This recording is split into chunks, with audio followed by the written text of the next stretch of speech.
Well, May 2024 certainly turned out to be a significant month. First of all, yours truly had the dubious honour of turning 40, but perhaps more importantly, the Prime Minister called a general election for the 4th of July, and that is where we'll start this month's Lettings Market Roundup.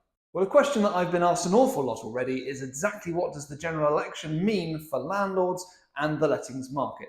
Well, we'll have to wait a little while to find out exactly what the new government will have in store for us because the major parties haven't yet published their manifestos.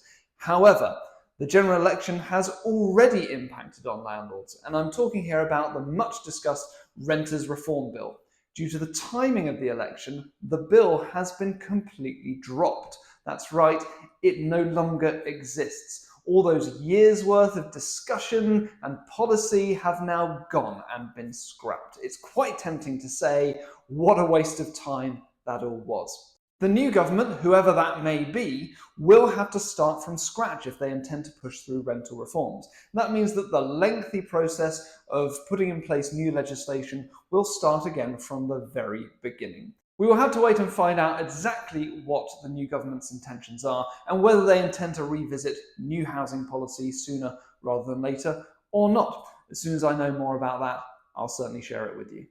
Reverting to matters a little bit closer to home now, let's have our customary look at rental market activity here in Bath, starting with the amount of time it took to let a property in May, which was just under 24 days, actually quite a lot longer than it's taken for a while, and this is indicative of the greater supply of properties coming to the rental market at the moment. Supply has become slightly healthier over the last few weeks, which means that tenants are not quite competing so fiercely against one another to secure the properties that are on the market. So do be prepared if you're bringing a property to the market over the next few weeks that it may take slightly longer than usual. Still, however, well under a month, which is quite quick, broadly speaking, in lettings terms.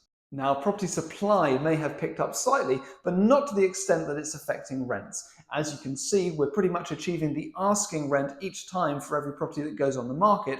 And in fact, in one instance in the last month, we achieved over asking. And interestingly, that was on a family home. So it does appear, as we get into the summer months, that families are back on the move. Perhaps in the run-up to the school holidays, we're seeing more people start to kick on with their plans of moving home. So not a bad time to be bringing family homes to the market.